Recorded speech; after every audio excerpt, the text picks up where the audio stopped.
시작해 보겠습니다. 먼저 어서와 주간 테스트 시작해 보겠고요. 잠깐 그거 조심하고. 앞으로 앉아. 우리 처음 보는 거 아니잖아. 저번 주에는 왜 저번 주만 다른 시간 들은 거야? 근데 토요일 날 해가지고 때문에 일요일로 보냈어요. 그래요. 휴대폰 내시고요.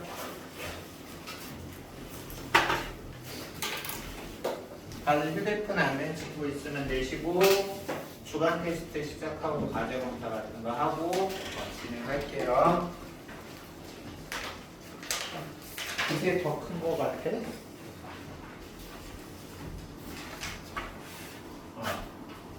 휴대폰 통이 여기 있다. 여기다가 휴대폰 내고.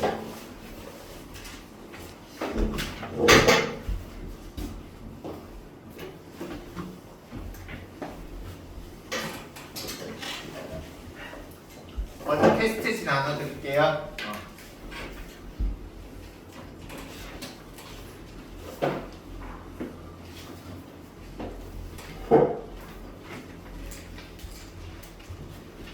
시간 10분 주면 충분하겠지? 갖고 시작.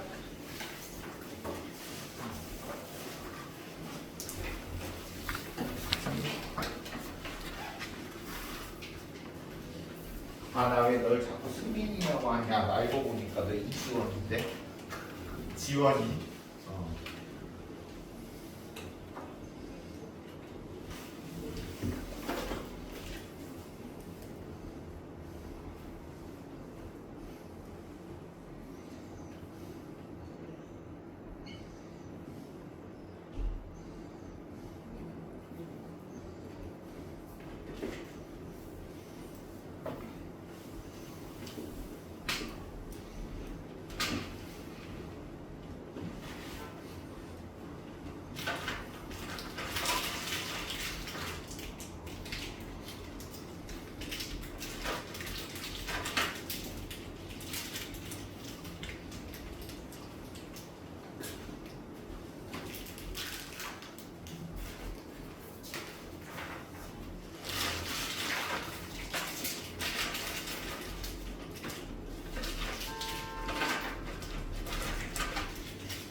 그리고 너희들 할 때 과제 검사하게 책 꺼내놓고 계세요. 선생님 너희들 볼 때 선생님 과제 검사해.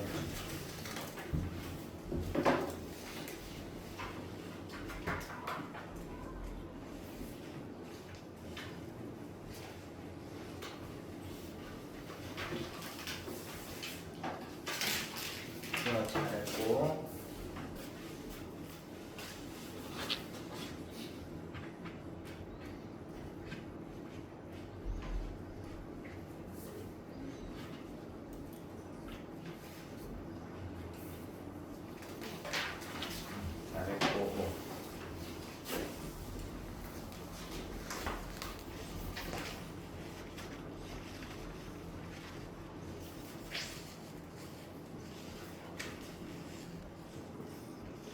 수원이 왜 안 했어 뒤에? 뒤에 알았어. 그냥 있는 그대로 말해. 있는 그대로. 좀 시간 어려웠어? 어려운 건 아니었는데 내가 좀 일을 미뤄가지고 아하. 혼나야 되겠네.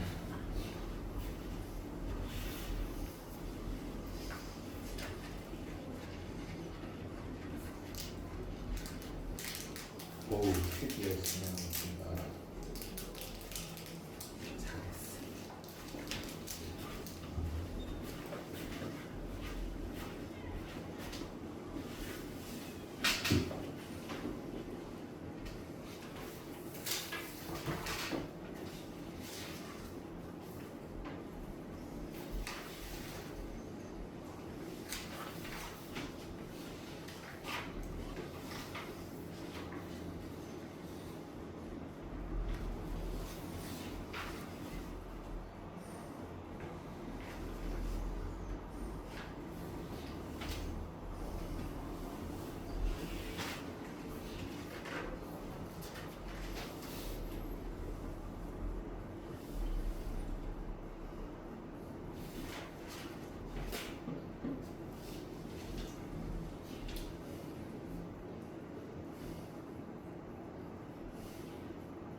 한 5분 더 드릴게요. 최대 5분.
슬슬 마무리해 봅시다.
슬슬 한번 해보자.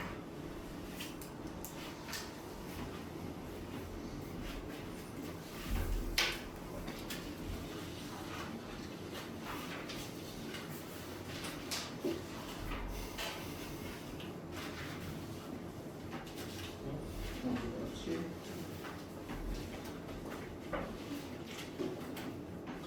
이상하다.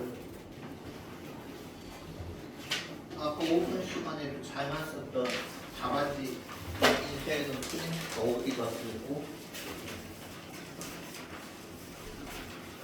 어쩔 수 없다 선생님.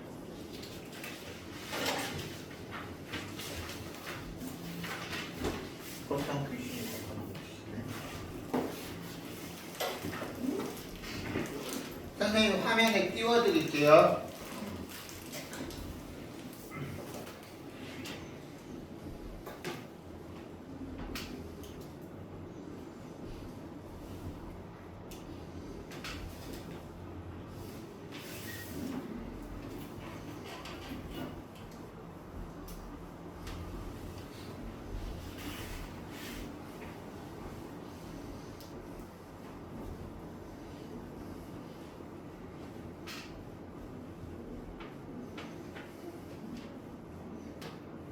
정답 불러드리겠습니다.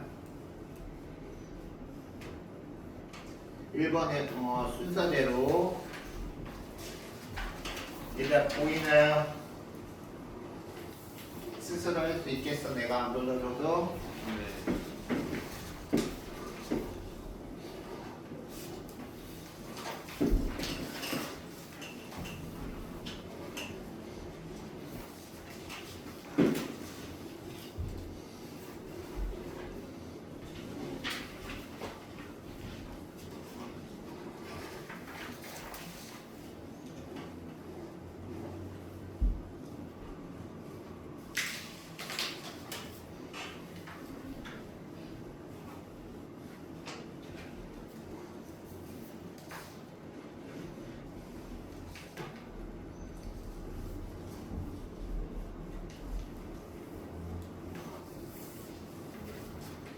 채점해서 점수 매긴 친구는 참 점수 적어서 선생님에게 제출해주세요.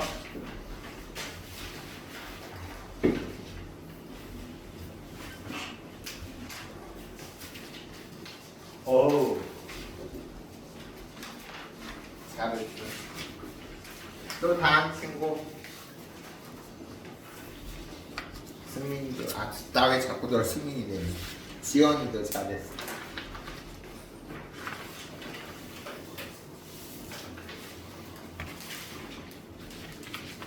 둘 다 잘했고요.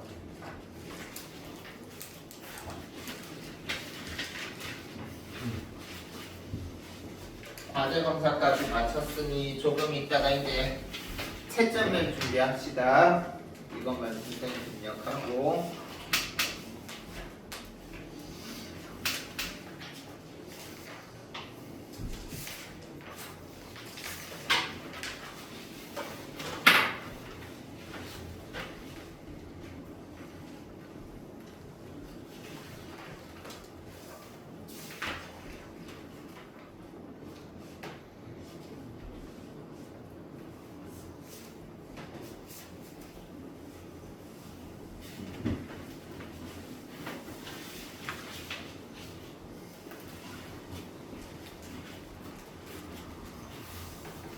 다시 불러드릴게요.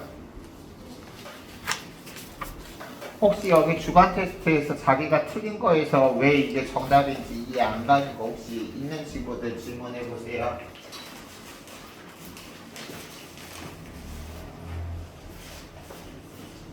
없어? 수원이도 없어? 지원이도? 네.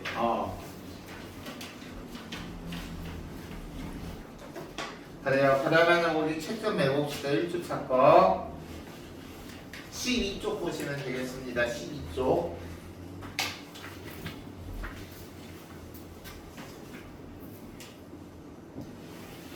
OOX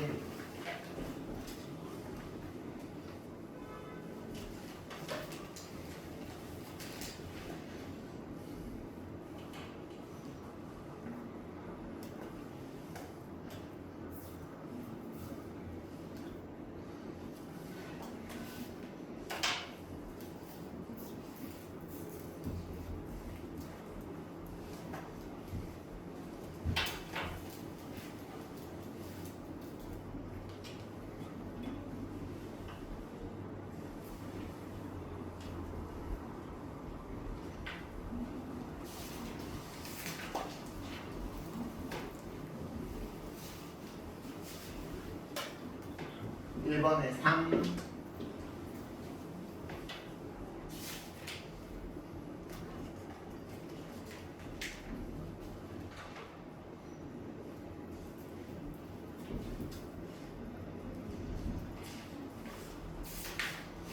얘들아 너희들 인문 사회 지문은 예전에 앞에 뭐 올해 앞에 과정에서 이미 다 했니?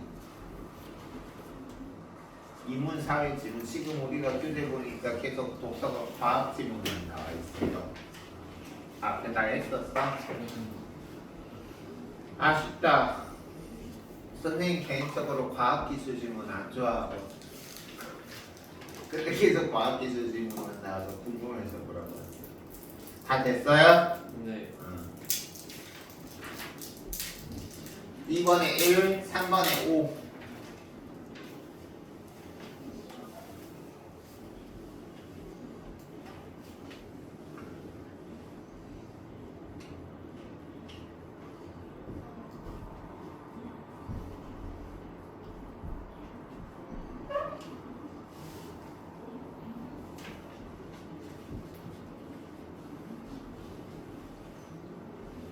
됐습니까?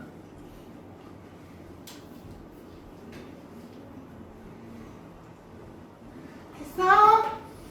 네. 알았어. 다음 4번이 다음 넘어갑시다.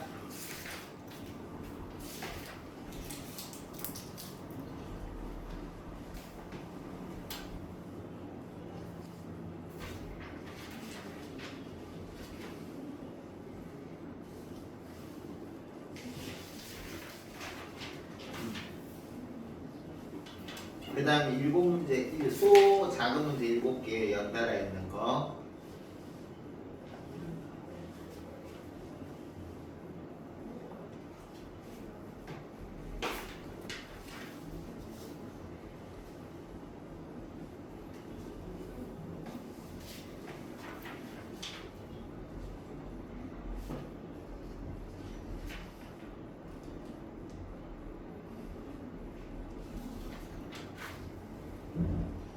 넘어갈게요.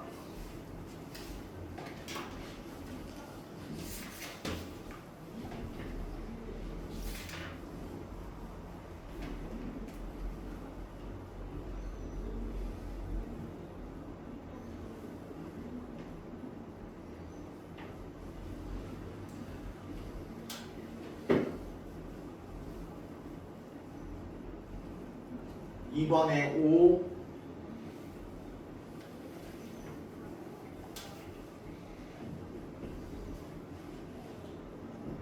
됐나?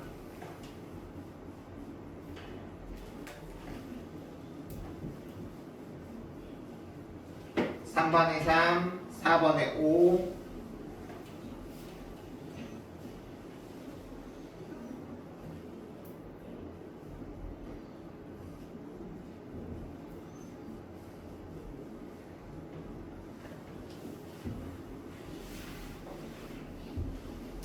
됐습니까?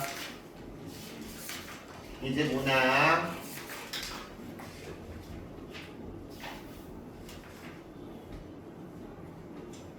27초까지 다 했죠? 네.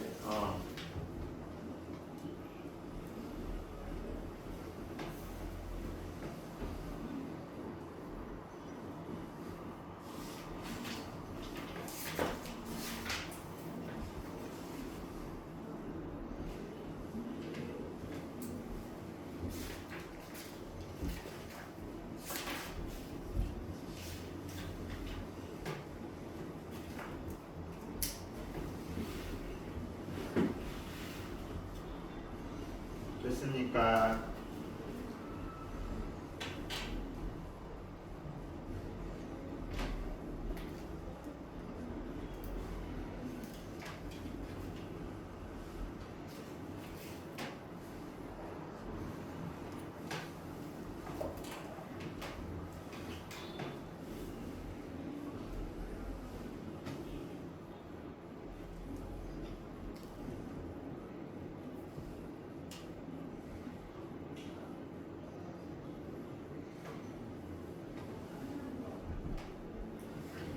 됐어요?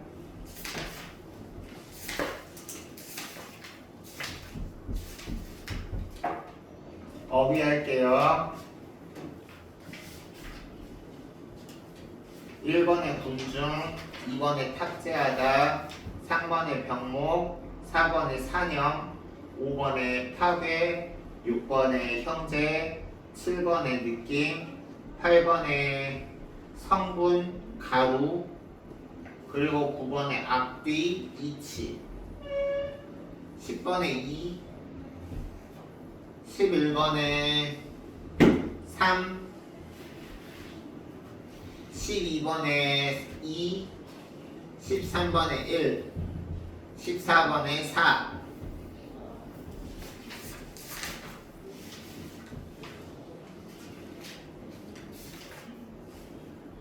여기서부터 할 자리가 42쪽. 42쪽에 1번에 3, 2번에 5,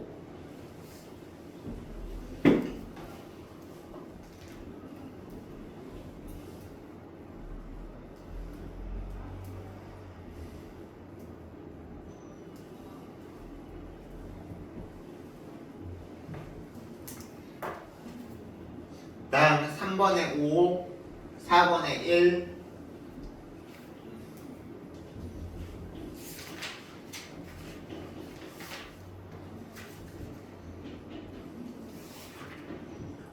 다음 5번에 1, 6번에 먼저 5번에 1,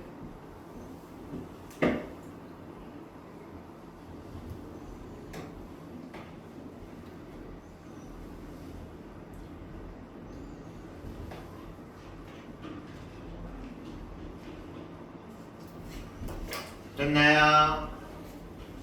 다음 6번에 3, 7번에 5, 8번에 1, 그리고 여기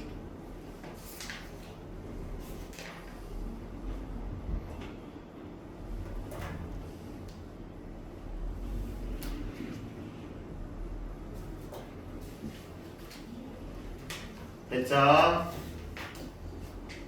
다음 9번에 3, 10번에 1, 됐니? 너희들은 어떤지 한번 대답해보세요. 앞부분은 거의 다 괜찮게 했던 것 같은데 뒷부분의 주체국어가 좀 과제에서 어려웠던 것 같은데 너희들이 우리 지원이, 주원이, 서원이, 주어 같은 경우는 어땠어? 똑같아? 중세국어가 좀 어려웠어? 그러면 선생님이 여기 지금 보면 2주차 바로 넘어가기 전에 1주차 너희들이 한 과제에서 1번부터 10번까지를 다 하면 이따 우리가 2주차 진도를 나가는데 시간이 좀 타이트할 것 같아서 먼저 너희들 물론 다 중요한데 특히 중요한 게 많이 있는 6번부터 10번까지 문제는 선생님이 다시 한번 좀 풀어드리고요. 즉 44쪽 지문부터 46쪽까지는 5문제는 선생님이랑 너희들 과제지만 이 부분은 선생님이랑 해보고 그리고 나서 과제 수업 진도를 나가도록 합시다. 알겠습니까? 그래서 먼저 너희들이 44쪽 중세국어의 복합어도 이 부분부터 너희들이 한번 같이 봐주시면 되겠습니다. 시작하겠습니다. 일단 우리가 기본적인 단어의 개념에 대해서는 너희들이 알고 있을 거라고 생각해. 먼저 단위어가 있고요. 복합어가 있죠. 그리고 이제 복합어는 나누는 기준에 따라서 파생어와 합성어로 나누죠. 근데 이 파생어와 합성어의 개념을 알기 위해서는 선생님이 보니까 지원이 필기 꼼꼼하게 잘해라 있었는데 그때 우리 지난 시간에 물론 너희들이 이미 알고 있는 친구들도 있겠지만 높아지면 선생님이 다시 한번 얘기해준 어간과 어미 그리고 어근과 접사의 어떤 개념의 차이점을 너희들이 알고 그 다음에 이 복합어 파생어하고 합성어에는 어간과 어미의 개념이 아니라 어근과 접사의 개념이 포함되어야 된다라는 사실을 알고 공부하자고 했었어요. 그래서 우리가 어근과 접사 같은 경우는 어근과 접사는 우리가 명사 체언에서 쓰이는 개념이고요. 어간과 어미는 동사 형용사로 결합된 용언에서 쓰이는 개념이었죠. 그치? 그럼 어근은 뭐야? 어근 어떤 단어의 근본적인 실질적인 의미가 있는 부분이죠.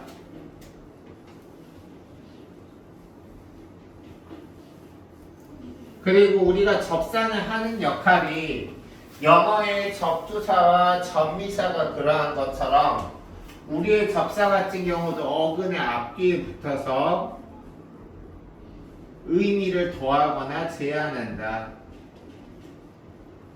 의미를 더하거나 제한한다. 그리고 이제 우리가 이 접사가 어근 뒤에 왔을 때는 접미사라고 해서 품사를 변환하는 역할도 하죠.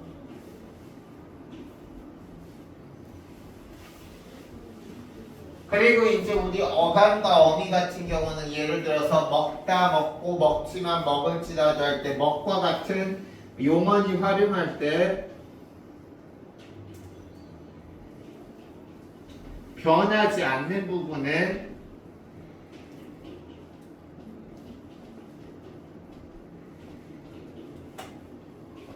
변하지 않는 부분은 어간이라고 하고 어미는 용언이 활용할 때 변하는 부분은 어미라고 하죠.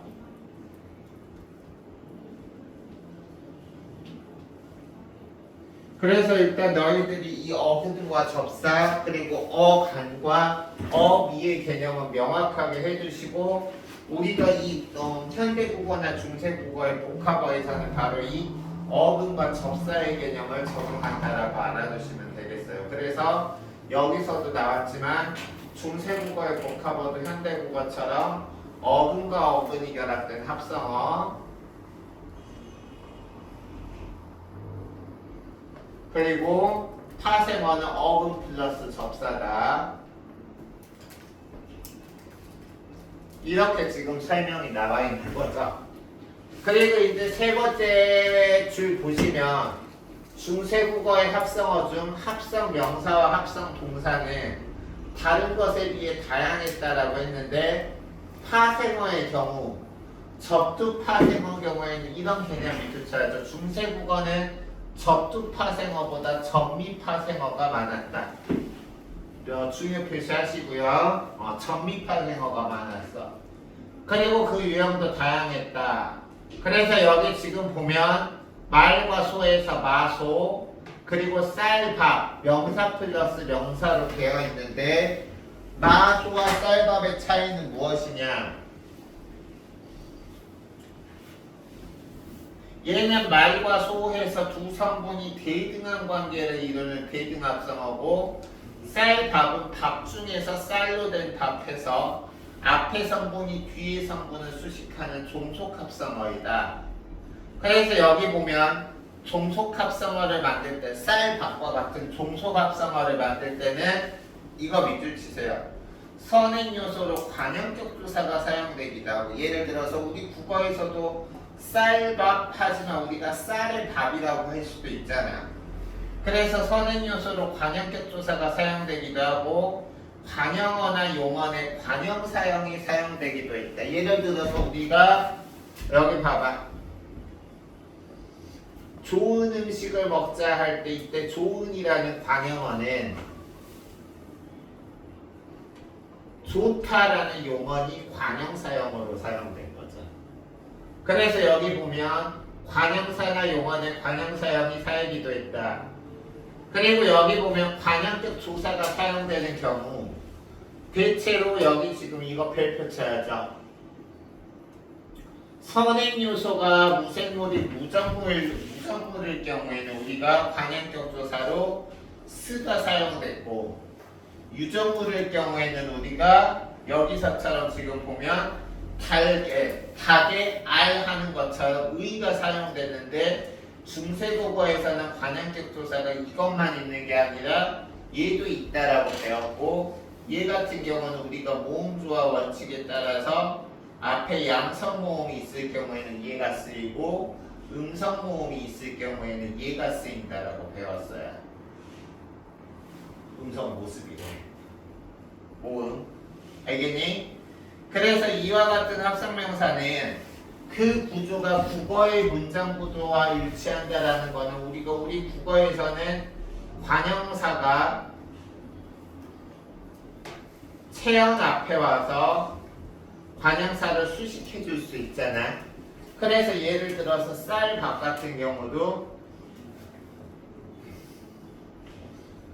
쌀로 된 밥 이렇게 수식 가능하니까 통사적 합성어다 해주세요. 그래서 여기서 지금 보면 합성 명사는 통사적 합성어다. 그런데 그 뒤 합성 동사는 빛나다처럼 빛이 나다에서 빛나다죠. 빛이 나다에서 빛나다야. 그래서 여기 지금 보시면 합성 동사는 빛이 나다가 빛나다가 되는 것처럼 명사 플러스 동사 그리고 가로지르다 할 때 우리가 거리를 가로지르다 할 때 가로라는 부사 그 다음에 동사 돌아오다처럼 여기서 꼭 알아줘야 돼. 합성동사를 쓸 때는 우리가 어간과 어간이 바로 연결되면 안 되고요. 반드시 그 사이에 연결어미가 반드시 있어야 돼. 알겠어? 어간과 어간끼리 붙여 쓰는 거는 좋지만 합성 동사를 만들 때는 어간끼리 붙여 쓰기만 하면 안 되고 반드시 그 사이에 연결어미가 있어야 된다.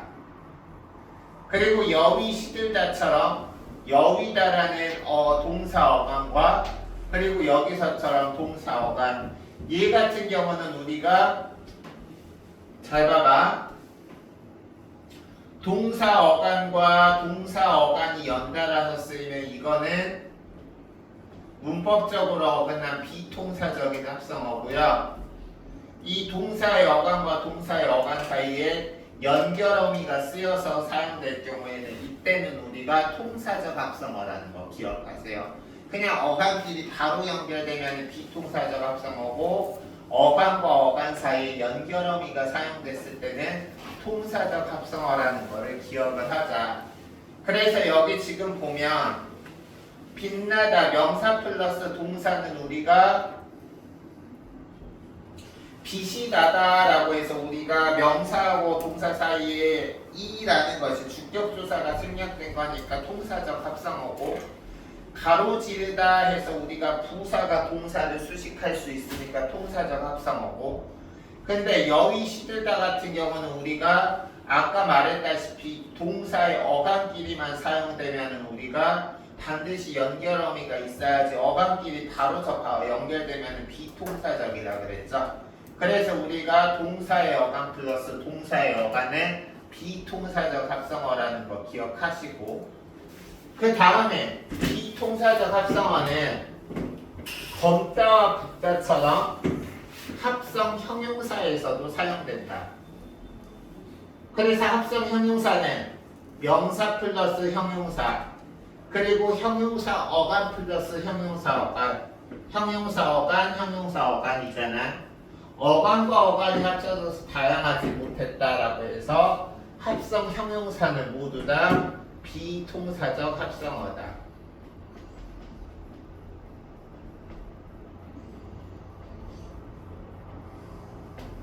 그럼 마지막 단락 봅시다. 중세국어의 파생어에서도 아까 우리가 중세국어의 파생어에서는 접사가 접두 파생어가 많다 그랬니? 접미 파생어가 많다 그랬니? 전미. 그치, 접미 파생어가 많다 그랬죠.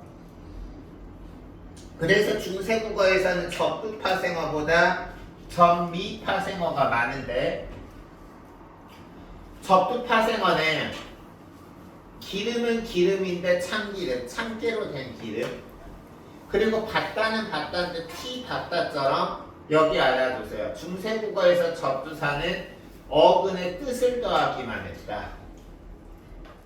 근데 하지만 현대국어에서도 그러하듯이 전미사 같은 경우는 어근의 뜻을 더하기나 제한하는 것에서만 그치는 게 아니라 어근의 품사를 바꾸는 경우도 있다. 그래서 우리가 뭐뭐 질 하면은 불무질처럼 어근의 품사를 바꾸지 않지만 다음 여기서 지금 개, 의는 키처럼 품사를 바꾸었다라고 해서 여기서는 지금 보면 전미사가 품사를 바꾸는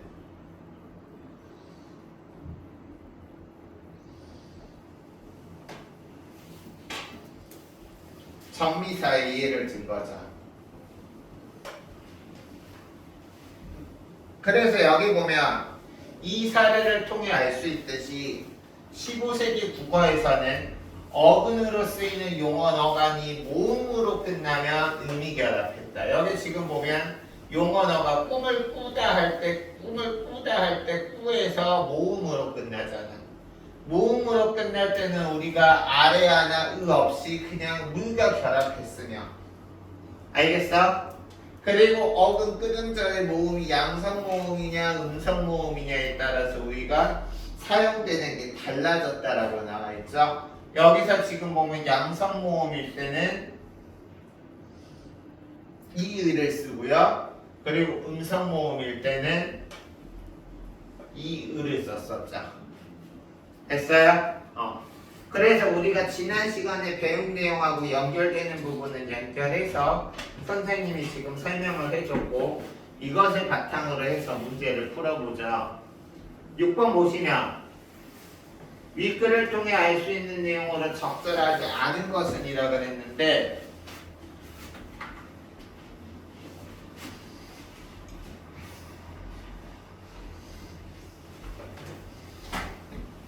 1번은 어때? 말, 소, 쌀, 밥은 의미 관계가 얘는 선행 요소와 후행 요소의 관계가 얘는 대등하고 말과 소 얘는 밥으로 된 것 중에서 쌀로 만들어진 밥에서 쌀이 밥에 종속되기 때문에 얘는 종속이죠. 그래서 우리가 1번에 적절하고요. 다음 2번 빗물과 달걀 알처럼 다른 관용격 조사가 사용된 것은 얘는 비의 물에서 스가 사용됐는데 여기서는 우리가 달걀 알이라고 해서 아레아가 사용된 것은 선행 요소의 특징에 기인한 것이다. 밑줄 쳐야 되는데 선행 요소의 특징에 기인한 것이다. 이게 지금 여기 나와 있죠. 명사와 명사 사이에서는 시옷이 그리고 유정물일 경우에는 우리가 의가 나타난다라고 했으니까 선행 요소의 특징에 따라서 바뀌어지는 거 맞고요.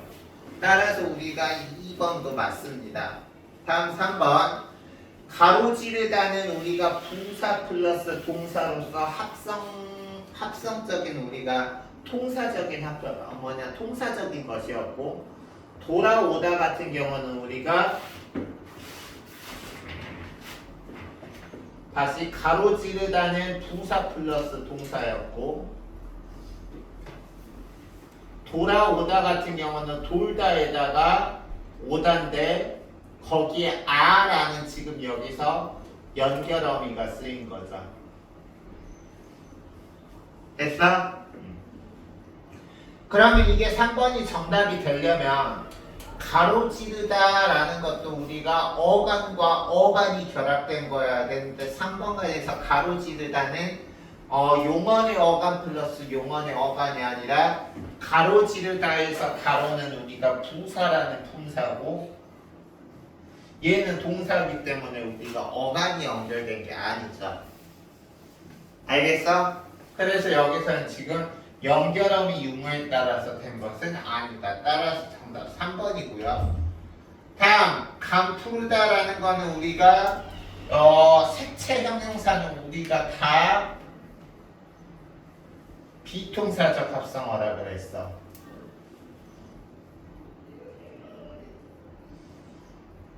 왜?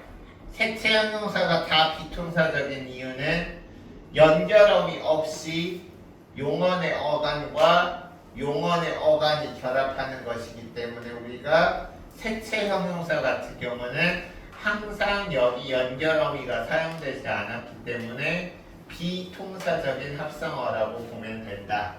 그래서 우리가 검다의 검이라는 우리가 검이라는 어간에다가 북다라는 어간 그리고 색깔 중에 감색이라는 색이 있는데 그때 감이라는 어간 뒤에 푸르다라는 우리가 어간이 나왔으니까 그 역시 용언의 어간끼리 결합된 동일한 성격의 복합어라고 할 수 있겠고요. 다음 5번 벼의 개가 별입한 벽에는 놀기와 결합하다 해서 우리가 여기서 지금 벽에서 벼다는 무엇 무엇을 머리맡에 베다라는 우리가 용언의 어간이잖아. 놀개에서 놀다도 우리가 여기서 이제 날개인데 날개에서 날다라는 용언의 어간 뒤에 개가 붙어서 지금 용언의 어간 뒤에서 개라는 게 붙어서 이 개가 다 지금 보면 용언의 어간을 명사로 바꿔주는 거니까 전미파생어로서 어근의 통사를 바꾸는 게 맞는 거죠. 따라서 여기서 다 맞는 설명이고 적절하지 않은 것은 3번이 되겠다. 알겠네? 다음 7번 위 글을 바탕으로 해서 중세국어의 자료를 이해한 내용으로 적절하지 않은 것이라고 했는데 우리가 봐보자. 기억은 유정물의 선행요소라고 해서 우리가 유정물에 살아있는 생명체를 유정물이라 그래. 그래서 여기 보면은 닭똥인데 달개똥이라고 나왔죠. 그러면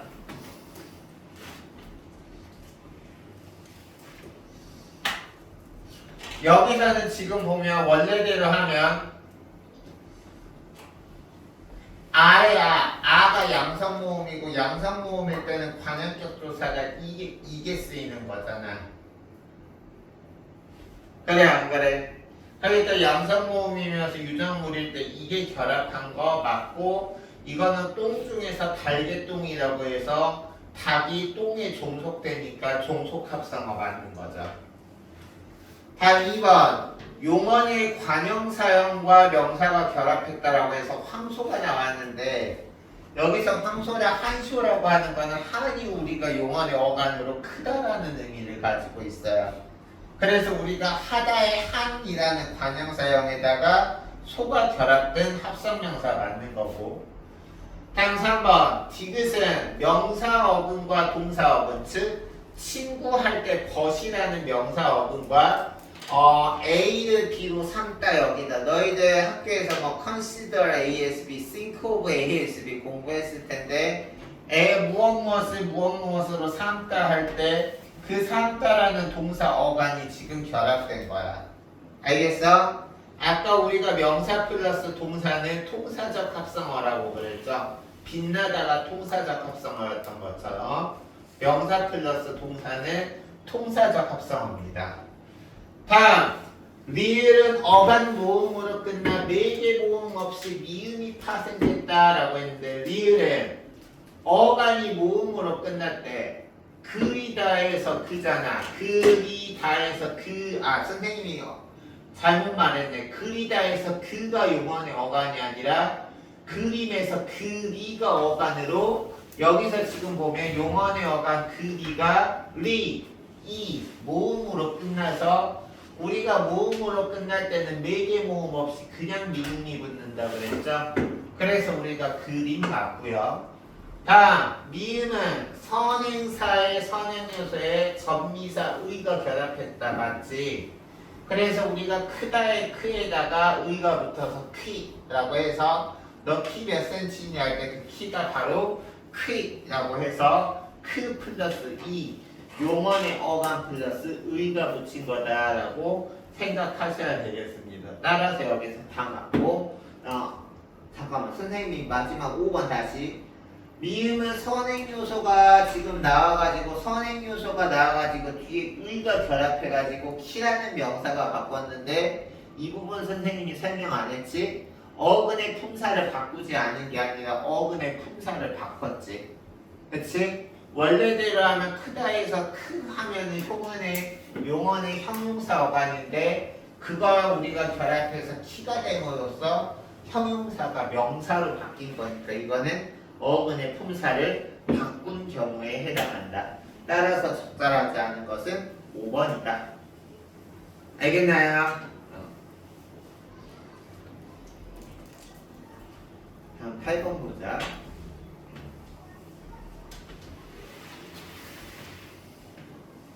8번 중세국어의 조사에 쓰임이다 라고 했는데요. 거기 지금 보면 주격조사는 모음이나 반모음에 사용됐다 그랬잖아. 그래 안 그래? 이거는 우리가 너희들이 중세국어 조사 같은 경우에는 문제에서 자주 사용이 되는데요. 우리가 이거 알아두시면 돼. 뭐냐면 잠깐만. 일단 1번에서 우리가 모음은 양성모음하고요 음성모음으로 구별하고요 아, 야, 오, 유 같은 양성모음과 여, 유, 여, 우, 유와 같은 음성모음 그리고 양성모음도 아니고 음성모음도 아닌 모음이나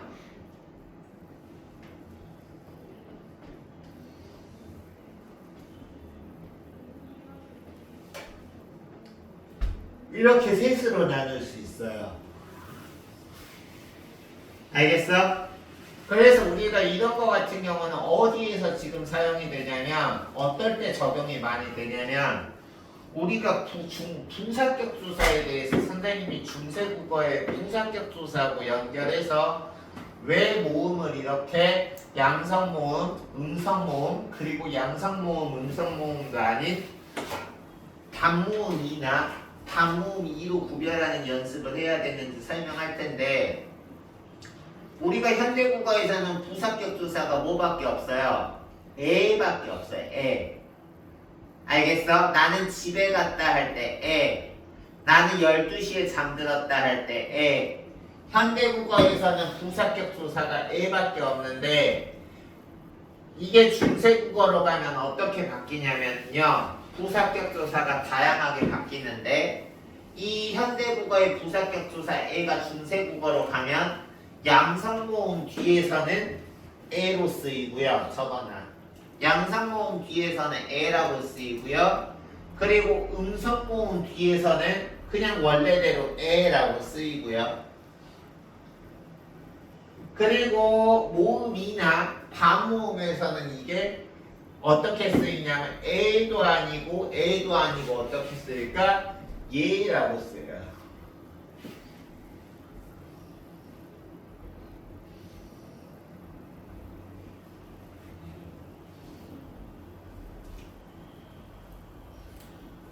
그래서 우리가 이렇게 모음을 양성모음과 음성모음 그리고 양성모음도 음성모음도 아닌 이런 것으로 나누는 연습은 가끔씩 해볼 필요가 있습니다. 현대국어하고 중세국어를 비교 대조해서 공부할 때 알차게 활용을 할 수 있거든요.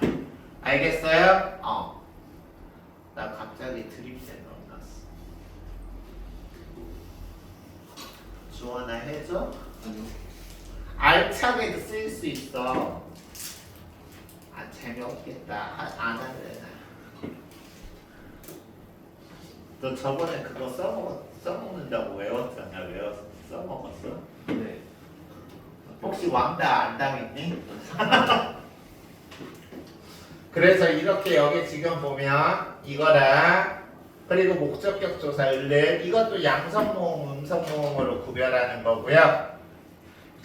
그리고 우리가 우리가 현대국어에서는 관형격 조사가 이 의만 있는데 중세국어에서는 관형격 조사가 존칭의 유정체언일 때는 관형격 조사가 의나 이거 말고도 스도 우리가 존칭이 유정체현에서는 관형격 조사로 쓰였었어요. 예를 들어서 우리가 부처의라고 하면은 이거는 현대국어에서는 이렇게 하지만 중세국어에서는 이걸 이렇게 쓰는 거야. 이게 관형격 조사야. 북현. 얘가 대답 안 하면 나 삐져서 짖을 거야. 즐기는 거 아니야? 아까 원장님 계시던데 나 원장님한테 제발 나의 이 매력을 발산하고 싶은데 아시려나 모르겠어. 당신 댁에서 채용하신 분이 사실은 강아지였다. 보겠습니다. 그래서 여기 지금 이제 하나씩 우리가 이해로 적응되지 않은 거 하나씩 볼게요. 먼저 1번이 정답이라고 나왔는데 여기서 달 2는 주격조사지. 그래 안 그래? 얘는 지금 문 해와 달 할 때 이 달에서 아가 양성모음이니까 알겠어요? 아가 양성모음이고 여기에 주격조사 이가 쓰여서 이게 달이라고 된 거지. 여기서는 지금 보면 이게 지금 달에서 이 아래아가 모음이나 반모음으로 끝난 거 아니잖아. 그래 안 그래? 그러니까 1번부터 적용되지 않는 거지. 그리고 2번 같은 경우는 지금 밥을이라고 했는데 목적적 조사 맞지? 밥하고 나서 알겠어? 얘들 잘 봐. 중세국어에서는 목적격 조사가 양성모음일 때는 이걸 썼고요. 그래서 봐봐 얘들아, 양성모음이니까 이렇게 간 거지. 밥을. 알겠어? 그리고 음성모음일 때는 을을 그대로 썼어요. 그래서 2번 맞는 거고. 다음 여기서는 그 나무의 뿌리를 베어줘.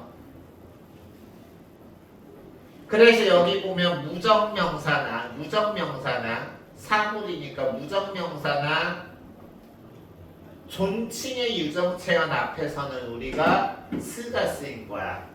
그러면 여기서 나무 같은 경우는 존칭의 유정체현은 아니고 무정명사죠.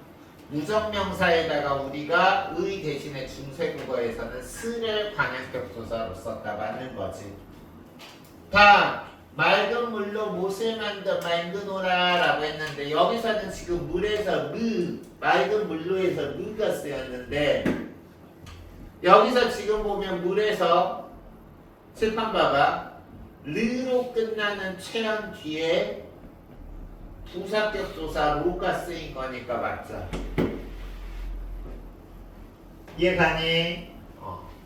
다음 임금아 아래소서라고 할 때는 우리가 호격 조사하는 존대 대상이 체현 뒤에 쓰였다. 일반 대상에서는 그냥 하면 되는데 임금 높여야 되는 존대 대상이니까 존대 대상 뒤에는 호격 조사 하를 썼다. 맞는 거죠. 알겠어?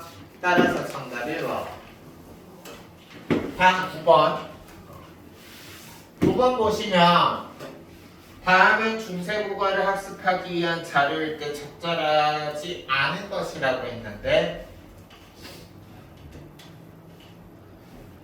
금으로와 양으로를 통해 갈 때 모음조화에 따라 형태를 달리하는 부사격 조사가 있었음을 알 수 있습니다 라고 지금 나와 있는데 여기 지금 보면 금으로 양을 할 때 의일 때는 의로고 양성모음일 때는 이거기 때문에 모음조화에 따라 형태를 달리하는 거 맞죠? 그리고 2번 여기 지금 보면 이거는 틈이라는 단어인데 우리가 현대국어에서는 종성에만 겹받침이 올 수 있지만 중세국어에서는 초성에도 겹받침이 올 수 있어서 중세국어에는 어두자음군이 발달하였다라고 얘기합니다.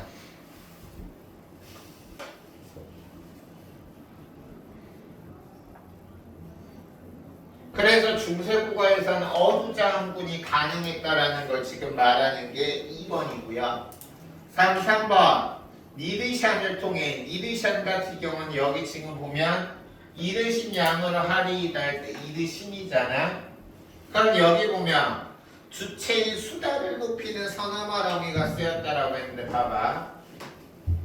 수달이 이르되 여기서 지금 수달이 태자한테 태자님 수달 저는 태자님 당신께서 알려주신 대로 하겠습니다 라는 뜻이잖아. 그럼 여기서는 주어가 수달인데 여기서 이르시는 주체인 주어서 뭐 수달을 높이는 게 아니라 이 수달이 하는 말을 듣는 청자를 높이는 거지. 그래 안 그래? 그렇기 때문에 여기서는 청자를 높이는 거고 청자를 높이는 상대 높임이 쓰인 거죠.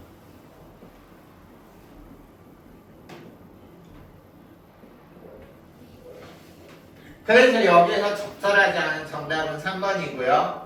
다음 태자에서 이 스가 관형격 조사로 쓰였음을 알 수 있다. 맞는 거죠? 이 우리가 관형격 조사 스 같은 경우는 아까 앞에서 나왔지만 무정명사나 무생물의 무정명사나 유정명사 중에서도 존칭의 유정명사일 때는 스를 쓴다 그랬어. 관형격 조사로.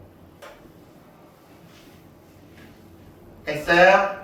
태자는 우리가 높여야 되는 사람, 존칭의 유정체형이잖아. 그러니까 스가 쓰이는 거 맞는 거죠. 너니? 선생님이 갑자기 목이 아프다. 난 목소리를 낮춰서 할게. 이거 지금 무슨 식 수업인 줄 알아요? 프랑스식 수업이에요. 봉주르. 느끼하지 않아 봉주르?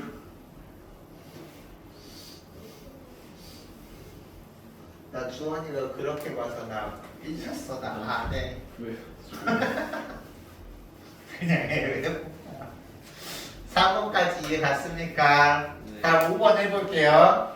거짓말을 통해 자음으로 끝나는 체언에 모음으로 시작하는 조사가 결합할 때라고 해서 여기서 지금 이해가 거짓말이지. 그래서 여기 지금 보면 거짓말해서 자음으로 끝나는 거짓말해서 자음으로 끝나는 체언에 모음으로 시작하는 조사 모음으로 시작하는 조사 이게 쓰였지. 그때 우리가 현대국어에서는 이걸 연음이라고 해서 이어적기 발음 나는 대로 적는 거를 이어적기라고 하죠. 그래서 거짓말을이 아니라 거짓말을. 알겠어? 따라서 이거 맞으니까 적절하지 않은 정답은 3번이죠. 수다를 높이는 게 아니라 듣는 사람 청자를 높이는 태자를 높이는 상대 높임이 쓰였죠. 됐어요? 마지막 10번 하겠습니다. 학습활동을 수행한 결과를 적절하지 않은 것은 이라고 지금 나왔는데 다음은 중세국어의 문자표기와 관련된 내용이다. 자료에서 A2를 확인할 수 있는 것을 모두 골라 묶어보자 라고 지금 했는데 적절하지 않은 것. 지금 여기서 보면 A는 나아준 소리, 종성 글자는 따로 만들지 않고 다시 초성 글자를 사용한다라고 해서 이거는 우리가 옆에 적어두세요. 종성, 부용, 초성이라 그래요. 종성, 부용, 초성. A 같은 경우는요.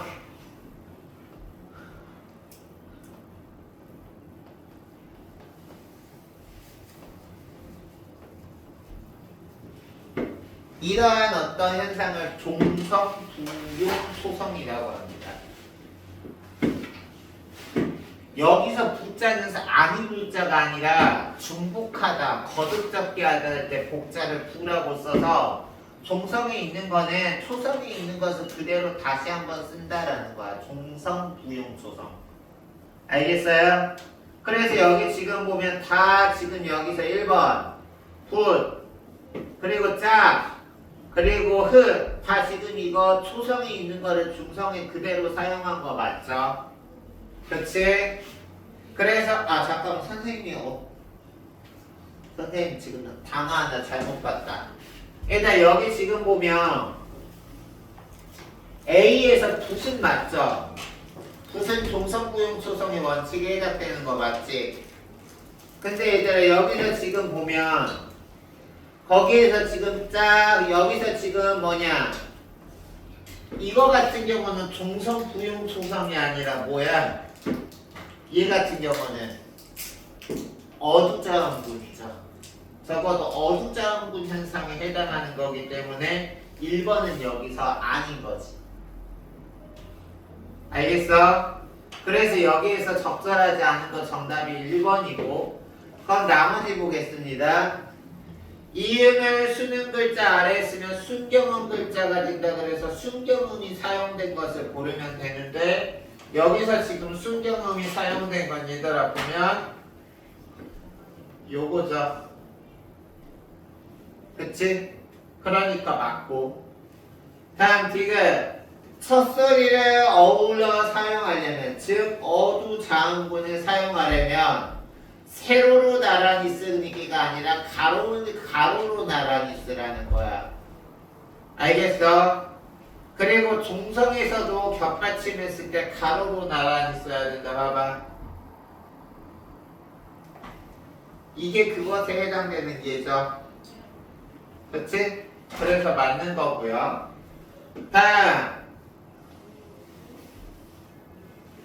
다음의 것은 초성 아래에 쓰고 다음의 것 이거는 우리가 현대국어에서도 마찬가지잖아. 그래서 거기 지금 보면 디귿, 리을에서 사용된 붓. 뭐 여기 나온 거는 우리가 옆에 써야 되고 아래 써야 되는 것에 각각의 원리에 해당하는 거 맞으니까 적절하지 않은 것은 1번이 되겠죠. 알겠니? 따라서 10번의 정답 1번. 됐어? 여기까지 질문 있습니까? 없나요? 그러면 이제 우리 2주차 독서 나가보겠습니다. 미리 언제 쉬어요 하는 걸 예방하기 위해서 먼저 독서 지문 문제풀이까지 하고 10분 쉬었다 문학 가고 문법 할게요. 알겠죠? 네. 그러면 여기 보죠. 선생님의 오늘의 교훈 주말 수업하는 날에는 하체 운동은 하지 않는 걸로. 나 앉아서 수업을 해. 그래서 보겠습니다. 인터넷 검색 엔진에 검색어를 포함하는 웹페이지를 찾아 화면에 보여준다. 우리 예를 들어서 뭐 다른 거 한두 글자만 써도 그것에 해당하는 사람들이 자주 사용하는 검색어가 우리 그 안에 세로 수는 줄줄줄 떠서 대부분 그 안에서 우리가 찾으려는 단어가 있어서 그냥 클릭 한번 그거 한번 터치 한번 하면 우리가 찾고자 하는 검색 결과가 쭈르르르르 나오잖아. 그래서 거기 지금 보면 인터넷 검색 엔진에 검색어를 포함하는 웹페이지를 찾아 화면에 보여준다. 웹페이지가 화면에 나타나는 순서를 정하기 위해 검색 엔진에 수백 개가 넘는 항목을 고려한 다양한 방식을 사용하는데 그 다양한 어떤 고려해야 되는 다양한 방식이 뭐냐면 동그라미 치세요. 중요도와 적합도. 그러면 얘들아 어떤 한 지문에서 여러 번 얘기했는데 특정 상위 개념에 속하는 하위 개념을 2개 이상 나열할 때는 이 글에서처럼 그 아래 문단에 각각의 하위 개념을 각각 중심을 두고 중심 키워드를 두고 설명하는 경향이 있습니다. 그래서 여기서도 지금 보면 이 문단에서 이제 우리가 얘기를 하고 나서 3문단에서 중요도에 대해서 3, 4문단에 대해서 중요도에 대해서 얘기하고 있고 5문단에서 적합도에 대해서 얘기하고 있죠. 알겠어? 그래서 이 글 같은 경우는 중요도와 적합도의 개념을 명확하게 파악하고 그 중요도하고 적합도를 계산하는 원리 같은 거를 우리가 정확하게 파악해주면 이 지문은 그렇게 어렵지 않게 어렵지 않게 해결하고 넘어갈 수 있다라고 생각하시면 돼요. 그러면 우리가 이 문단 보시면 검색 엔진은 빠른 시간 안에 검색 결과를 보여주기 위해 웹페이지 안에 데이터를 수집해서 인덱스를 얘들아 검색하기 전에 인덱스를 미리 작성해 놓는데 적어보세요. 검색 전에 미리 작성해 놓는 거야. 근데 여기서 인덱스는 뭐냐? 밑줄 쳐야죠. 단어를 알파벳 순으로 정리한 목록이다. 우리 이제 한국어로 된 웹사이트에서는 알파벳이 아니라 가나다 순으로 이제 정리를 하겠죠.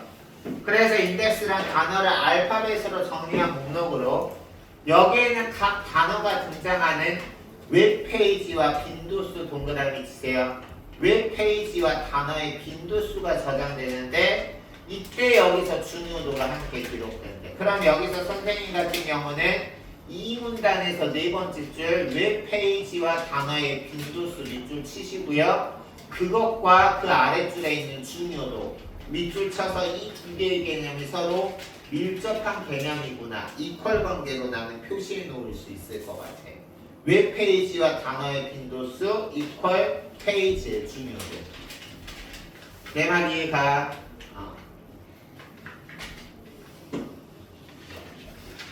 그럼 그 다음에 보시면 이 문단에서 나와 있는 이러한 개념을 바탕으로 해서 지금 이제 3문단의 중요도의 개념이 나와 있는데 3문단에서 중요도는 지금 뭐라고 나와 있냐면 웹페이지의 중요성을 값으로 나타낸 값이래. 그래서 여기 보면 이 중요도 같은 경우는 링크 분석 기법으로 측정할 수 있다라고 나왔어요. 링크 분석 기법 발표. 링크 분석 기법은 우리가 적합도랑 연결된 개념이 아니라 중요도랑 연결된 개념이다. 꼭 알아두시고요. 그래서 기본적인 링크 분석 기법에서 여기 봐봐. 웹페이지 A의 값은 즉 A가 있으면 웹페이지 A가 있으면 A를 링크한 각 웹페이지 이 A가 네이버에서 링크된 웹페이지일 수도 있고 구글에서 링크된 웹페이지일 수도 있을 거야.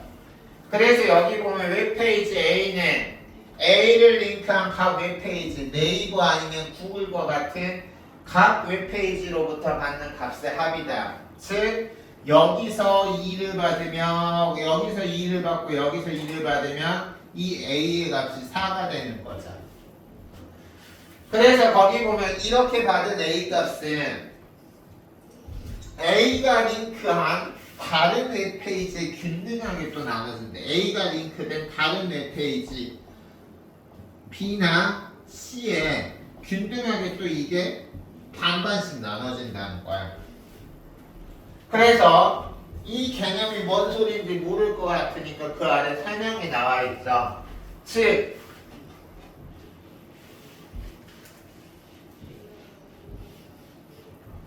A의 값이 4이고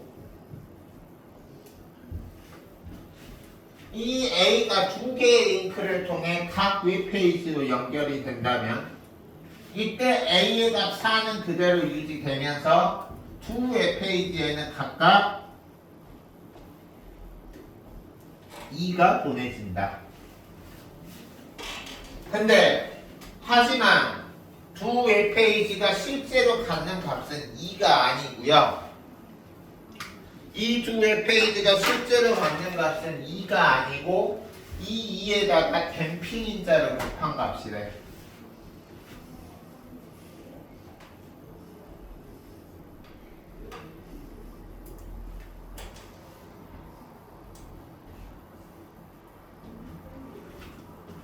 그래서 댐핑 인자란 여기 봐봐. 사용자가 웹페이지를 읽다가 링크를 통해 다른 웹페이지로 이동하지 않는 비율이다. 알겠어? 그래서 얘는 1 미만의 값을 갖는 거야.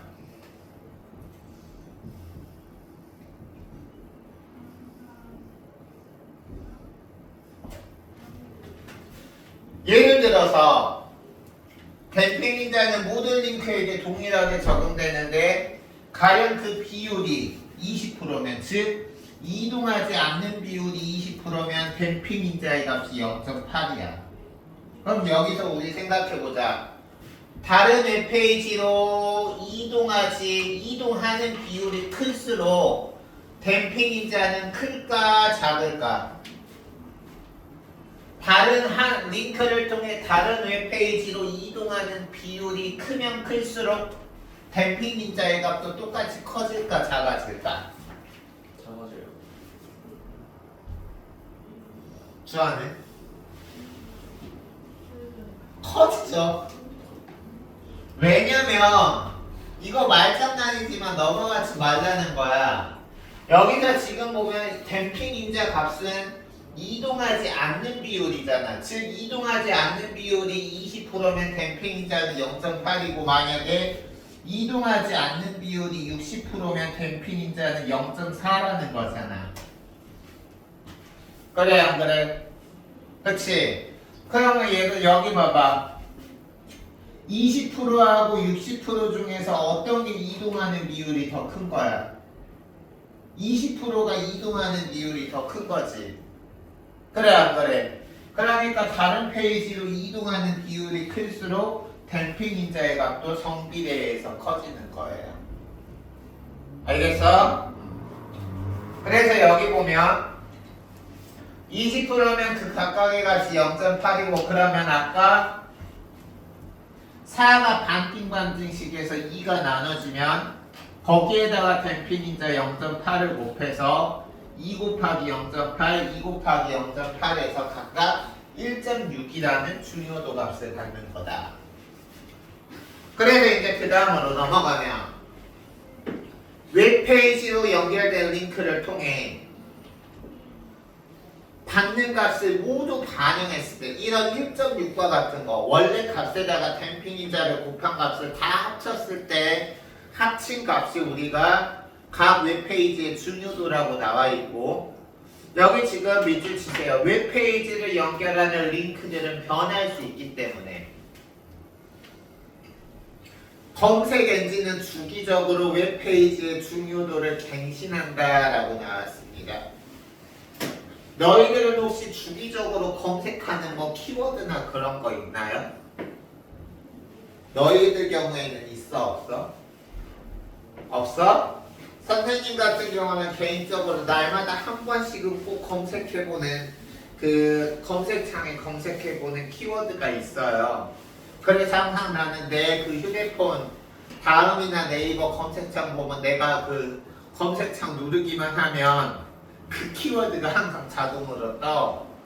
그러면은 그걸 뜨면은 이런 경우가 있었어. 한동안은 그 뜨는 내용이 똑같더니 어느 날 갑자기 보니까 내가 항상 그걸 검색해서 들어가는 어떤 세부 그 뭐라고 해야 되나 기사라고 해야 되나 블로그라고 해야 되나 그런 게 있잖아. 그게 항상 맨 위에 있었는데 어느 순간에 세 번째로 내려가 있더라고. 그래서 그게 왜 그래서 뭔가 했더니 그 전에는 볼 수 없었던 새로운 어떤 기사나 블로그가 올라와 있더라고. 알겠어? 그럼 그거는 우리 그 뭐지 인터넷에서도 보면 그 검색창을 뭐 최신 순으로 그 나열되게 할 수가 있고 그래 안 그래? 또 하나는 중요도 순으로 나열하는 거 있지 않나? 그치 우리 인터넷 검색창 보면 뭐 어떤 검색어를 검색하면 뚜루루루 이렇게 나와서 이거를 최신 순으로 검색하게 할 수도 있고 그리고 중요도 순으로 검색할 수 있잖아. 이 중요도 순으로 검색한다라는 게 지금 여기서 말하는 이 중요도인 거예요. 알겠어요? 그럼 다음 5문단 사용자가 검색어를 입력하면 검색 엔진은 인덱스에서 검색어에 적합한 웹페이지를 찾는데 혹시 춥거나 그러면 너희들 말해. 지금 끄긴 껐어.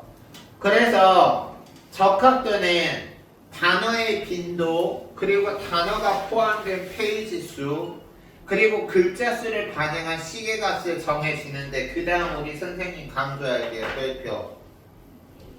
지난주에 나랑 수업 듣는 친구는 내가 얘기했는데 우리가 화살표로 표시할 수 있는 것들 뭐 크고 작은 배소라든가 아니면 많고 적은 높고 낮은 이렇게 화살표로 표시해서 우리가 연결관계를 나타낼 수 있는 것들은 문제에서 꼭 출제되는 어떤 핵심 정보로 나오니까 표시를 너희들만의 방식으로 꼭 해두라고 했어.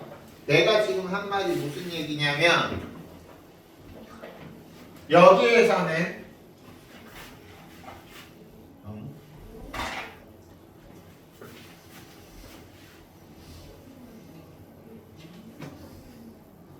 뭐 하세요?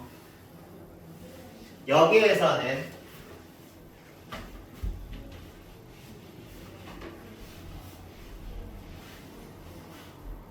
이 부분 말하는 거지.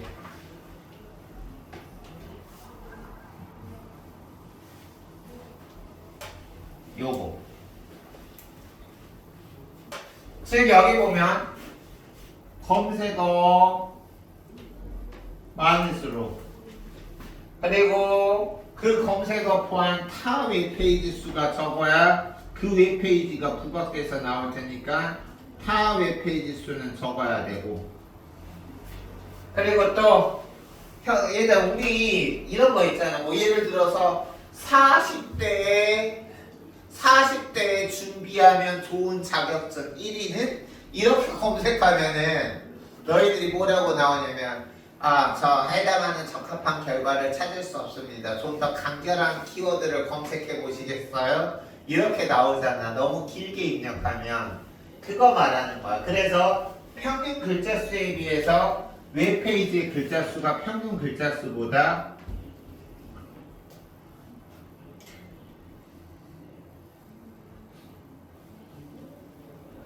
적을수록 이럴수록 이때 적합도가 높아진다.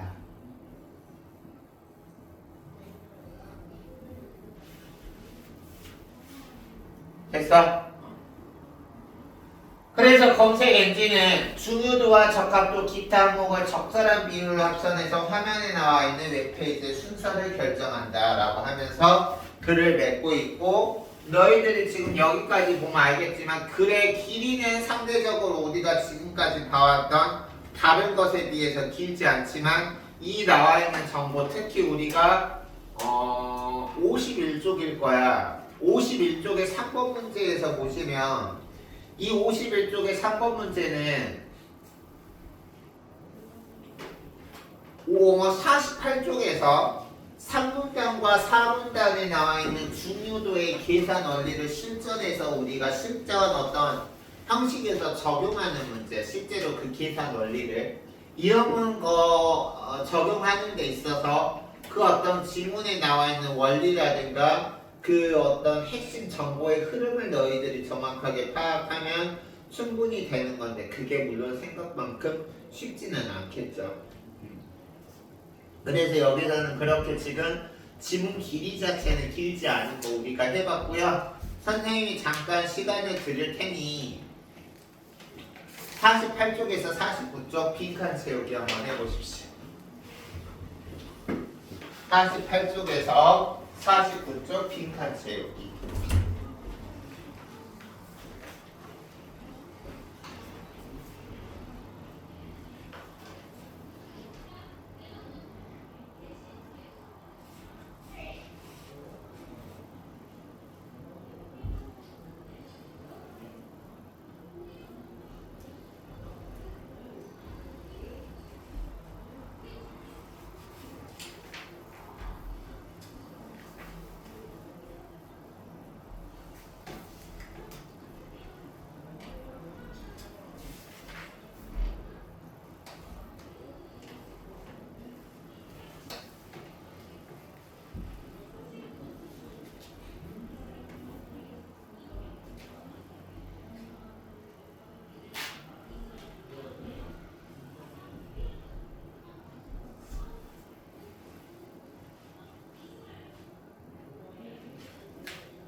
정답 확인해 볼게요.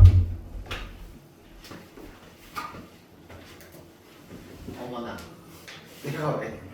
시작해 보세요. 정답.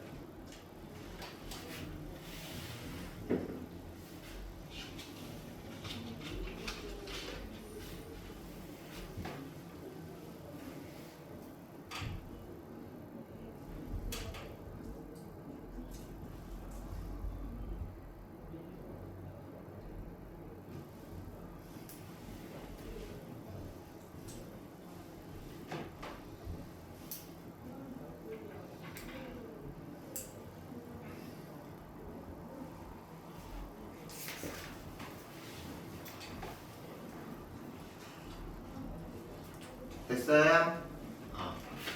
그러면 우리 이제 문제를 하나씩 풀어보도록 하죠. 먼저 1번 윗글을 통해 알 수 있는 내용으로 가장 적절한 것은 이라고 나왔는데요. 이거는 이제 사실적 독해로 너희들이 기본적으로 어렵지 않게 할 수 있어야 되는데 한번 우리가 적용해 볼게. 1번 인덱스는 사용자가 검색어를 입력한 직후에 한다라고 나왔는데 인덱스는 아까 말했지만 사용자가 검색어를 입력하기 전부터 사전에 우리가 그 엔진에서 알파벳 순서에 따라 순서대로 배열해 놓은 값을 인덱스라고 그랬죠. 그러니까 1번은 검색어를 입력한 직후가 아니라 검색어를 입력하기 전부터 이미 존재하는 거고요. 2번 이게 이제 아까 선생님이 너희들한테 물어본 게 여기 이렇게 선지에 나왔죠.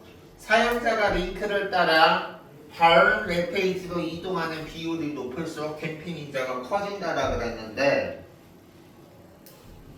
아까 우리가 다른 웹페이지로 이동하지 않는 비율이 20%면 캠핑 인자가 0.8이라 그랬잖아. 그래서 내가 그 예를 연결해서 만약에 이동하지 않는 비율이 60%면 댐핑 인자면 0.4고 그러면 여기서 이 20%나 60%는 이동하지 않는 비율이었으니까 얘가 얘보다 이동하는 비율 20%가 60%보다 이동하는 비율이 더 큰 거잖아. 그러면 이동하는 비율이 더 크다는 거는 댐핑 인자가 더 커지는 거니까 2번 맞는 선지죠. 따라서 2번이 정답이고요. 3번 링크 분석 기법은 웹페이지 사이의 링크를 분석해서 웹페이지의 적합도를 값으로 나타낸다라고 했는데 아까 우리 링크 분석 기법은 중요도에서 사용되는 거였어? 적합도에서 사용되는 거였어? 중요도, 적합도. 중요도에서 사용되는 개념이었어? 아마 상문단 보면 나올 거예요. 그래서 얘는 적합도를 값으로 나타낸 게 아니라 중요도를 값으로 나타낸 거기 때문에 아니고. 다음 4번 웹페이지의 중요도는 다른 웹페이지에서 받는 값과 나눠주는 값의 합이 아니라 그 다른 웹페이지에서 받은 값에다가 댐핑 인자를 왜 더하기네 댐핑 인자를 곱한 값의 합이 우리가 중요도였죠. 다음 5번 사용자가 검색어를 입력하며 검색 엔진은 검색한 결과를 인덱스에 정렬된 순서대로 나타난다. 얘들아 이건 왜 틀렸을까?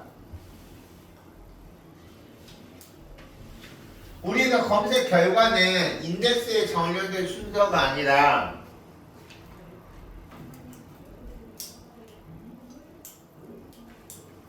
여기 지금 보면 웹페이지에 나타나는 순서는 인덱스에 정렬된 순서가 아니라 중요도와 적합도와 같은 거를 고려해서 나타나는 순서를 고려한다 그랬지 인덱스에 정렬된 순서대로 나타나 있다고는 하지 않았어요. 따라서 우리가 여기에서의 정답은 2번이 되는 거죠. 됐어? 네. 다음 얘가 2번에서 기억이 중요도고 니은이 적합도 맞니? 오케이? 그럼 볼게요. 기억 니은을 고려해서 웹페이지의 순위를 높이기 위한 방안으로 가장 적절한 것은 이렇게 나왔는데 1번 화제가 되고 있는 검색어를 최대한 나열한다. 이러면 오히려 우리가 지금까지 읽은 글의 맥락에 따르면 웹페이지가 정확한 것을 찾지 못해서 오히려 혼돈스러워 하겠죠. 알겠어? 너희들 1번 아니고 2번 사람들이 많이 접속하는 유명 검색 사이트로 우리가 타 웹페이지 수가 적을수록 적합도가 높아진다 그랬지. 그러니까 여기서 유명 검색 사이트로 연계되는 링크를 많이 포함시키면 타 웹페이지 수가 늘어나니까 오히려 적합도가 떨어지는 거죠. 알겠어? 우리 유튜브 같은 것도 그럴걸. 우리 유튜브 보면 내가 검색어 치면 그거하고 관련된 게 쭉쭉쭉쭉 뜨잖아. 근데 그거 보면 나만 그런가? 왠지 아래로 내려가면 내려갈수록 더 좀 관련이 없거나 관련이 있긴 한데 그렇게 관련이 없거나 갈수록 좀 그런 거 나만 그렇게 느끼는 건 아니지. 보통 맨 위에 있는 게 좀 위에 있을수록 내가 찾는 거랑 비슷한 게 높고 아래로 가면 갈수록 이상하게 해서 더 좀 상관없는 게 많잖아. 유튜브 검색도 이것도 그럴 거야. 그래서 그거 같은 경우는 우리가 어떤 딱 우리가 했을 때 그 타 어떤 그런 게 적을수록 우리가 정확도가 높은 거야. 타 웹페이지 수가 너무 많으면 오히려 우리가 정보를 찾는데 선택지만 많아지고 그 정확도나 적합도 같은 경우는 오히려 마이너스가 되는 거죠. 중요도나 적합도는. 다음 알파벳 순서대로 해야 돼. 알파벳 그럼 이 논리대로 하면 우리 한국어로 치면은 기억으로 시작하는 단어들만 적합도가 높은 거고 히읗으로 시작하는 단어들은 적합도가 높을 수가 없는 거네. 아니잖아. 그치? 그래서 3번 아니고 4번 다른 웹페이지에 링크하도 웹페이지에서 여러 주제를 다루면 우리가 쓸데없는 타 웹페이지가 늘어나니까 안 되고 글자 수도 지나치게 많으면 오히려 역효과 난다고 했으니까 안 되죠. 알겠어? 따라서 정답 5번이죠. 다른 웹페이지에서 흔히 다루지 않는 주제, 즉 어떤 독립적으로 중요도가 확실하고 그 주제에서 맞는 적합도를 하나 완전하게 다룰 수 있는 주제를 간략하고 주제하고 관련된 단어가 자주 반복되는 걸 사용해야 우리가 적합도나 중요도가 높아져서 웹페이지의 상단에 더 많이 뜨겠지. 알겠어? 따라서 정답이 5번인 거죠. 다음은 3번 문제 별표 치시고요. 이해 가셨다면 4번까지 설명하고 우리 잠시 쉬었다가 이어서 갈게요. 3번 같은 경우는 일단 문제 읽어보시고요. 원이 각각의 웹페이지고 화살표에서 웹페이지에서 링크를 통해 화살표 방향의 다른 페이지로 연결됨을 뜻한다. 댐핑인자는 빵점 5고 D와 E의 중요도는 16으로 고정된 값이다. 그때 다른 요소는 고려하지 않는다라고 했는데 여기 있는 이거 같은 경우는 선생님이 일일이 그려서 설명하면 너무 번잡하니까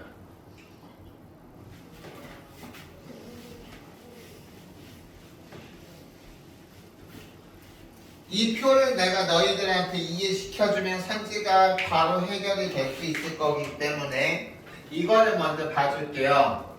여기서 지금 보면 D2가 16이면 이쪽에는 8이 될 거잖아. 그렇지? 그리고 댐핑인자가 0.5야. 그러면 여기서 이 8은 2, 1이 4 돼서 댐핑인자 곱해서 2가 되는 거야. 2가 더해지는 거야. 알겠니? 그리고 내가 화살표를 잘못했구나. B에서 C로 가는 것도 우리가 8을 절반으로 한 4의 값에서 댐핑인자가 0.5니까 2가 가는 거죠. 알겠어? 그러면 어떻게 되겠어? 중요도가 거기 지금 여기 1번에서 숫자에 나왔듯이 A의 중요도는 봐봐 16이라 그랬는데 A의 중요도는 여기 칠판 볼까? 16에서 온 것의 절반 8에다가 B에서 있는 8에다가 4를 받은 거에다가 0.5를 곱한 2가 더해지는 거니까 이거는 중요도가 10이 되는 거지. 다음 2번 A가 PD D로부터 받는 값은 각각 같다라 그랬는데 아니지. 여기 보세요. D로부터 받는 값은 댐핑인자 0.5를 곱한 값 8인 거고, 그리고 B로부터 받는 것은 8을 나누면 반반으로 나눈 4의 댐핑인자 0.5를 곱한 거로 2를 받아서 B로부터 받는 건 8, D로부터 받는 건 2니까 우리가 잘못됐고요. 다음 B에서 A로의 링크가 끊어지면 이거 말하는 거야. B와 C의 중요도가 같다라 그랬는데 16. 그리고 여기 보세요. 이 경우에서는 지금 A로 가는 게 끊어졌으니까 이 8을 4와 4로 나눌 필요가 있는 게 아니라 이 8이 온전히 A, C로 가서 8 곱하기 0.5, 4가 더해지는 거야. 알겠니? 그러면 B의 중요도는 8, C의 중요도는 4니까 다르겠죠. 됐어? 다음 2에서 A로 링크가 추가되면 B의 중요도는 6이다라고 했는데 2에서 A로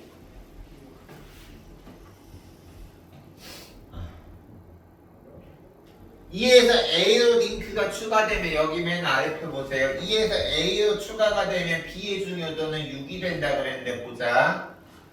얘들아 여기 지금 보면 7번 보면 만약에 이게 없었더라면 여기 있는 16에 0.5를 곱한 16에 0.5를 곱한 8이 여기 들어가야 될 텐데 이 루트가 하나 더 분산되면 반으로 나눠지니까 8이 4가 되는 거지. 그래 안 그래? 그래서 여기서 지금 보면 4가 되는 거고 여기서 4 그리고 여기서는 8 그리고 이 4가 2로 나눠져서 각각의 0.5 1이 되는 거죠. 그래서 이렇게 2에서 A로 우리가 루트가 추가되면 A는 8, 4, 1, 13 그리고 B는 4, C는 1 이렇게 되는 거죠. 됐어? 그래서 우리가 여기서는 B의 중요도는 6이 되는 게 아니라 이때는 B의 중요도가 4가 되고요. 마지막 2에서 C로의 링크가 추가되면 이때 우리가 C의 중요도는 5라고 했는데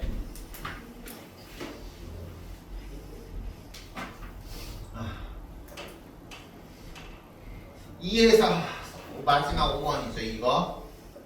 이 경우에는 우리가 16이 여기 8 나눠지는데 각각이 0.5가 곱해지니까 4가 되고요. 알겠어? 그리고 얘들아 여기 칠판 봐. 이 4가 반반으로 나눠져서 2가 되는데 역시 각각의 댐핑인자를 곱해야 되니까 1이 가는 거야. 그러면 C는 여기서 받은 거 8 곱하기 0.5 4에다가 여기서 받은 거 4의 절반 2의 0.5를 곱한 1이 돼서 4가 1, 5가 되는 거죠. 그래서 여기서 우리가 정답이 5번인 거지. 그래서 우리가 이 문제 같은 경우는 2문단하고 3문단에서 나오는 그 중요도의 계산 원리를 실제로 이렇게 표에 적용할 수 있는지를 물어보는 문제로서 꼭 이런 문제는 너희들이 고난도로 나오니까 해결할 수 있기를 바랍니다.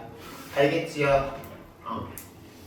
다음 마지막 4번 보시면 4번에서 아마 넘자는 어떤 특정한 숫자로 된 것, 특정한 숫자로 된 한계를 넘어서다 라는 뜻으로 나왔을 거야. 거기 지금 보면 여기 1문단 보면 수백 개가 넘는 항목이라는 건 어떤 수백 개를 기준으로 해서 그것을 초과한다. 숫자로 된 어떤 기준을 넘는다라는 뜻이에요. 그래서 여기 보시면 어떤 수치로 된 기한을 넘는다라는 뜻으로 맞는 것은 1번이죠. 자정 00시 00분이라는 숫자로 된 시간 그거 한계를 넘어서다 1번이고 얘는 그냥 산을 넘다 클라임 얘는 우리가 추상적인 경계를 넘다 얘는 극복하다 얘는 넘치다의 의미로 쓰인 거지. 됐어? 그래서 여기에서의 정답은 1번이죠. 됐나요? 여기까지 질문 있니? 없어요? 네. 그럼 1교시 고생하셨고 10분 자유롭게 쉽시다.